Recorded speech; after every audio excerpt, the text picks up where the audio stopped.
Good morning once again. What a night in college basketball. Nathan Bain and Stephen F. Austin Lumberjacks pulling off the biggest win in school history. With time winding down, they scrambled for the ball. In OT, the Grand Bahama Senior got the ball and drove the length of the court, laid it up. The ball went in as the light went off. 85-83 win.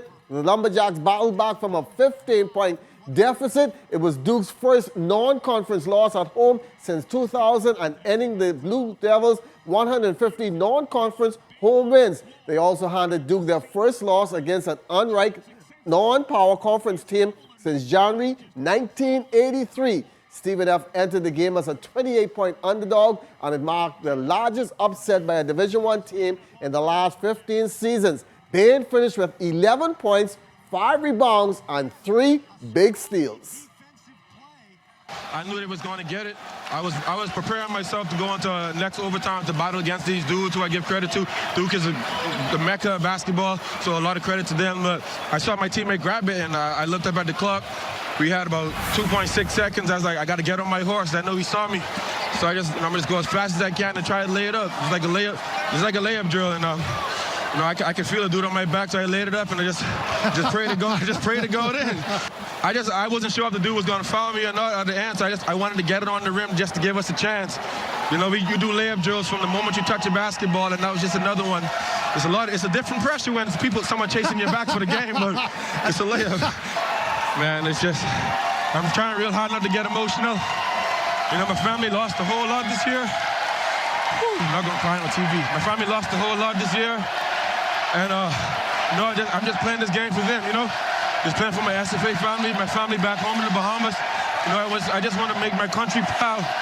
And my whole team that's behind me, my other 2 seniors, John cramped out, but he was giving us energy. Keep on provided a spark for us, it's a team effort. When everything happened early inside the year, they had my back, and I just wanted to return the favor.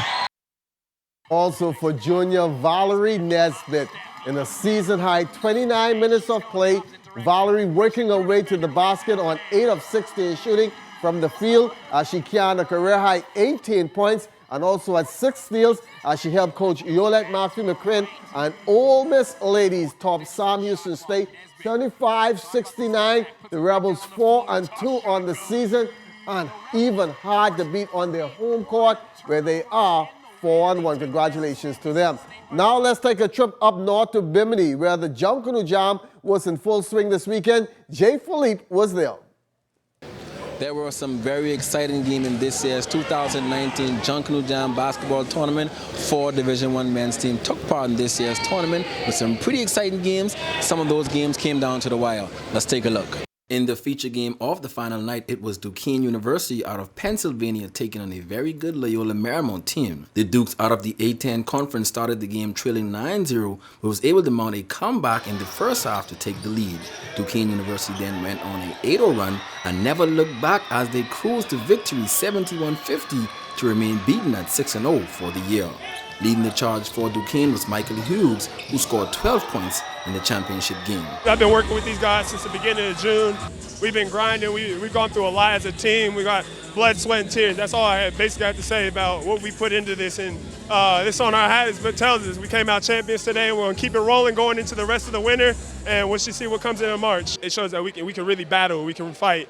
But it also shows that we have a lot to improve on before we end up hitting the conference play. So we have to finish out non-conference really strong as a team and be able to lock in and execute a lot more throughout the season. Head coach Keith Dambrot says this tournament will be a confidence booster for his team as they head back to non-conference play. Having to play 3 games in 4 days really helps you when you get to the conference tournament, because in order to win the conference, you have to win that conference tournament, and that's what you have to do. But we're just very fortunate. We got really good guard play from Sincere Carey, and he guarded their best player, did a great job, so we're very fortunate.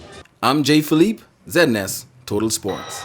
Thanks a lot, Jay. The Battle of the Bahamas tips off today in the Imperial Ballroom of the Atlantis Resort. The Hoops Fest Ladies Jam, that tips off Friday at the Bahama Resort. And you just heard it from Jay in Bimini with the men's Junkanoo Jam, with the ladies also hooping this coming weekend. All this made possible by the Bahamas Basketball Federation, who was named Federation of the Year during the Ministry of Youth Sports Year-End Awards for their impact on tourism. The tournaments that are here from the basketball, which is Battle of Atlantis, Junkanoo Jam, the Gombe Shootout, Bahamas Shootout, and Summer Thunder Tip-Off Classic. You know, we bring a lot of tourists to this island, and that impact the country at large for tourism. We continuing to do things that is necessary to improve our administration and the whole operational aspect of the Federation and how we impact this community. And we've just had FIBA in 2 weeks ago, and we're now working on our operational plan on how we're going to improve the way we do things. And I think you guys are going to see in the next 18 months to come, we're going to be able to have 3 full-time employees in the not too distant future. And that's because we are putting ourselves in a position where we want to be able to be a federation, a full-time federation that will make a greater impact on this community and this country at large. And I think once we do that, you will see the benefits of our fruits, and we'll see a better product at the international level and the local level.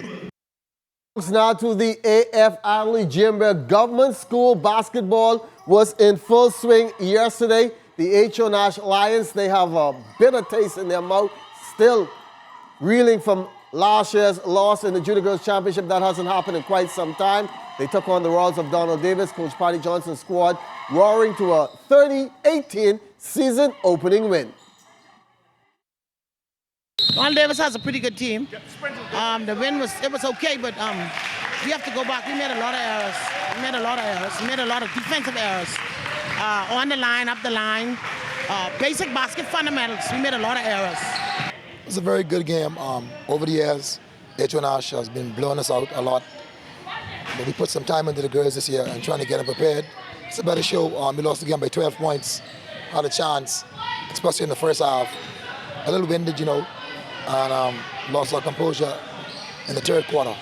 But we lost the game by 12 points. It's a tough season this year. It's a tough league. I'm telling you, it's a tough league. You don't sleep on nobody because Donald Davis has a pretty good team. CH Reeves has a team, and you know TI beat us last year, so it's a good league. It's a tough league.